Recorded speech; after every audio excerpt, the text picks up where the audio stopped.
Hai Sobat KKN, gimana kabarnya nih? Semoga selalu sehat dan bersemangat. Oke, jumpa lagi di sesi diskusi yang dimana kita menghadirkan seseorang tokoh penting dan berpengalaman. Pada kesempatan diskusi kali ini, kita ditemani oleh Ilma Sulistiana sebagai professional host dan Pak Didi Subandi sebagai narasumbernya. Wah, kira-kira akan membahas tentang apa ya? Tentu saja kita akan membahas tentang sejarah desa perdana, karakteristik desa perdana, dan tak kalah penting ialah potensi yang ada di desa perdana. Wah, jadi semakin menarik kan? Oke, tanpa berlama-lama, mari kita saksikan saja videonya. Let's check it out.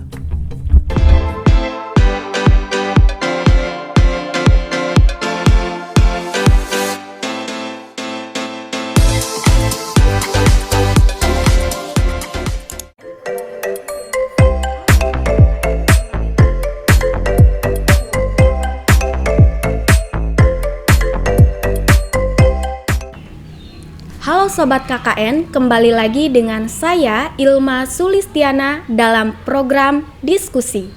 Kali ini kita akan diskusi dengan tokoh yang sangat berperan penting di desa perdana. Inilah dia, Bapak Didi Subandi. Halo Bapak, selamat siang. Siang. Bagaimana kabarnya Pak? Alhamdulillah sehat. Alhamdulillah. Bapak Didi ini apakah warga asli Perdana atau pendatang, Pak? Asli. Asli. Sejak kecil sudah ada di Perdana. Dilahirkan, masa kecil juga di Perdana. Berarti Bapak mengetahui tentang Perdana ya, Pak? Insya Allah. Bisa diceritakan, Pak, bagaimana sejarah terbentuknya desa Perdana ini? Perdana itu sebetulnya desa induk, di mana sekarang itu dipekar menjadi 10 desa. Cuma seiring dengan waktu, mungkin pemerintah butuh ideal desa itu dari mulai jumlah penduduk dan luas wilayah, maka dipekarlah desa Perdana. Alhamdulillah sekarang menjadi kecamatan Sukaresmi. Itu. Untuk peninggalan dari sejarah yang bisa dilihat saat ini ada tidak, Pak? Sesuai dengan pengetahuan saya, pada saat zaman gerombolan, zaman penjajah dulu, ada yang namanya DI. DI itu pernah membakar sebuah masjid. Sekarang masih utuh berdiri di kampung Masjid Perdana, namanya Masjid Pusaka. Itu. Kalau peristiwa unik Pak, selain pembakaran masjid itu ada lagi atau tidak Pak? Ada. Ada. Ada keberadaan keramat Syekh Abdul Rahman yang sekarang diakui oleh orang Cirebon yang disebut Ki Gede Kaliwadas. Itu dulunya diketemukan oleh seorang ajengan, Ki Asnawi Caringin. Dulu sangat dekat tokoh-tokoh Perdana itu ke Abuya Caringin itu. Jadi bila mana ada kegiatan peringatan Muludan maupun Rajaban, yang diundang itu adalah Kiai Caringin. Pada saat itu tidak ada kendaraan selain perahu layar lewat aliran sungai Ciliman. Dari Labuan itu berangkatlah ke Perdana dalam rangka memenuhi undangan warga Perdana. Pas datang ke Perdana dilewat saja di kampung masjid itu, dilewat ke pasar yang alokasinya itu adalah keramat Syekh Abdul Rahman. Nah, setelah kembali ke maksud tadi yang undang, ditanyakanlah oleh para tokoh, Pak Kiai, kenapa tadi lewat saja? Di sana itu ada makom Syekh Abdul Rahman, seorang syekh, seorang waliullah. Kalian harus benar-benar memelihara itu, kata Syekh Nawawi. Justru saya bangga menjadi putra daerah Perdana. Itu saja. Kalau untuk letak makamnya itu ada di kampung apa Pak? Kampung Pasar Keramat namanya. Kampung Pasar Keramat. Setelah itu Pak, kalau mayoritas kebiasaan penduduk desa Perdana apa Pak? Dalam hal apa itu? Misalnya pengajian atau pertanian. Ya, kultur perdana itu sebetulnya penuh dengan kekeluargaan. Kekeluargaan. Gotong royong itu masih berjalan di perdana. Dari mulai hajatan, kegiatan muludan atau apa saja, insya Allah. Ditambah lagi dengan pengajian yang sangat padat. Di setiap kampung ada pengajian. Jadi saling mengisi, saling masyarakat itu, ibu-ibu majelis taklim itu hukum keseimbangan, saling menghadiri. Jadi sering saya memberikan masukan ke ibu-ibu itu, kita harus pakai hukum keseimbangan. Kalau mau ditengok, mau dihadiri, harus mau menghadiri. Itulah, sehingga sampai sekarang masih utuh pengajian itu. Udah puluhan tahun. Yasinan juga di setiap masjid. Setiap malam Jumat ada yasinan. Malah di pasar masjid yang dipimpin oleh Pak Haji Ajat sebagai DKM-nya, itu malam Jumat itu ada keliling untuk menggalang dana, di mana karena yasinan itu milik bersama. Ladang sedekah. Ada yang 5.000, ada yang 10.000 masih. Mungkin teteh kan mahasiswa juga pernah menghadiri yasinan. Di kami itu masih kental. Sehingga kami itu setiap ada masalah apa saja tidak lepas dari kekeluargaan, bermusyawarah mufakat. Saya sangat menyayangkan kalau saja ada masyarakat perdana yang bersengketa, berselisih paham dibawa ke kepolisian. Gagal kami sebagai tokoh masyarakat kalau saja sampai ke ranah hukum. Ya, berarti mayoritas kebiasaannya itu pengajian ya, Pak? Pengajian. Nah, kalau bahasa yang sering digunakan oleh masyarakat sehari-hari itu bahasa apa, Pak? Bahasa Sunda. Bahasa Sunda. Untuk bahasa Jawa? Bahasa Jawa ada. Kalau untuk adat istiadat, Pak nih, adat istiadat yang sering dilakukan di desa perdana secara turun-temurun itu apa, Pak? Adat istiadat ya. Kalau adat istiadat yang krusial sepertinya sudah modern sekarang. Oh, sudah modern. Sudah modern, sudah mengikuti zaman lah. Perkembangan zaman ya. Mengikuti zaman. Pengaruh dari teknologi juga ya, Pak. Mungkin itu. Untuk potensi, Pak, potensi dari desa perdana yang bisa dikembangkan oleh masyarakat gitu, Pak. Apa? Atau banyak. Contohnya apa, Pak? Contohnya potensi itu aliran sungai.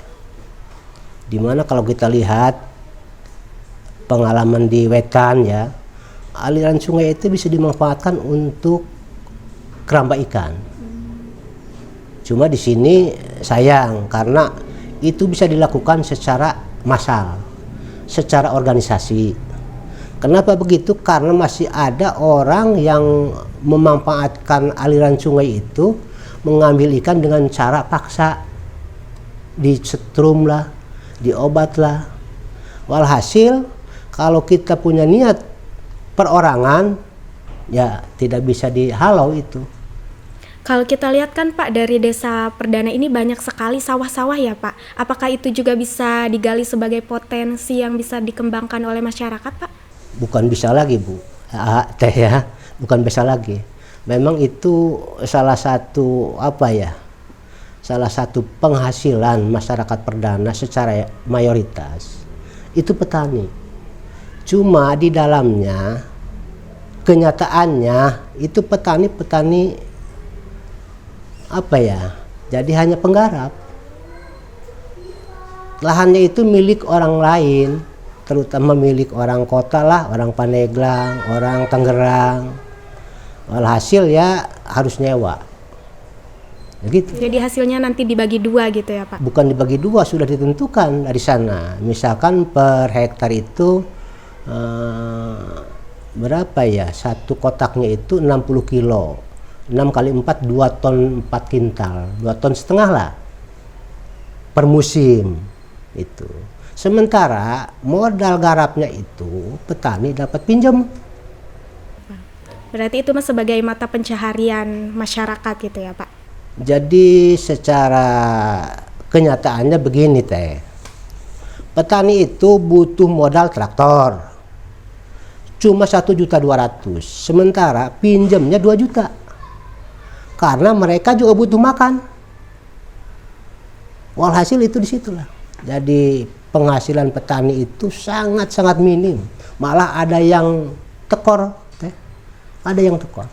Manakala ada hama ya, seperti sekarang kan kena wereng, biasanya dapat 5 ton, paling dapat 2 ton. Seperti itu ya Pak. Kalau dilihat dari letak geografis nih Pak, Desa Perdana ini kan dekat sekali dengan laut dan sungai gitu Pak. Apakah ada satu potensi bencana yang bisa terjadi di Desa Perdana Pak? Kalau potensi bencana mah tuh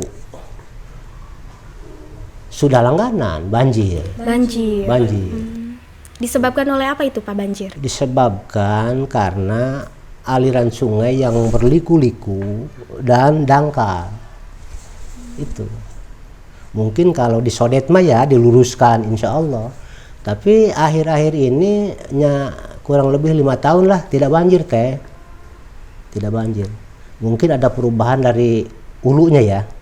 Dari Cibuntu namanya.